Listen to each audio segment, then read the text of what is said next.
സങ്കീർത്തന ഭാഗത്ത് ദൈവത്തെ സ്നേഹിക്കുന്നവരെ കുറിച്ചാണ് പറയുന്നത്.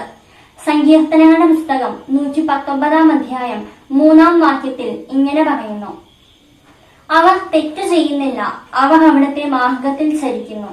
ദൈവത്തെ അന്വേഷിക്കുന്നവരുടെ ഏറ്റവും വലിയ പ്രത്യേകതയെ കുറിച്ചാണ് പറഞ്ഞിരിക്കുന്നത്. ദൈവത്തെ അവർ അനുഗമിക്കുകയും ചെയ്യും. അവർക്ക് വേണമെങ്കിൽ തെറ്റ് ചെയ്യാതിരിക്കാം, വേണമെങ്കിൽ ചെയ്യാം. അവർ ദൈവത്തെ നന്മ ചെയ്തുകൊണ്ട് അനുഗമിക്കുക കൂടെ ചെയ്യുന്നു. അനുഗമിക്കുക എന്ന് പറയുന്ന ഒരു ശിഷ്യത്വം ദൈവം ആവശ്യപ്പെടുന്നുണ്ട്. ഇതാണ് സങ്കീർത്തനങ്ങളുടെ പുസ്തകം 119 അധ്യായം 3 വാക്യത്തിൽ പറയുന്നത്.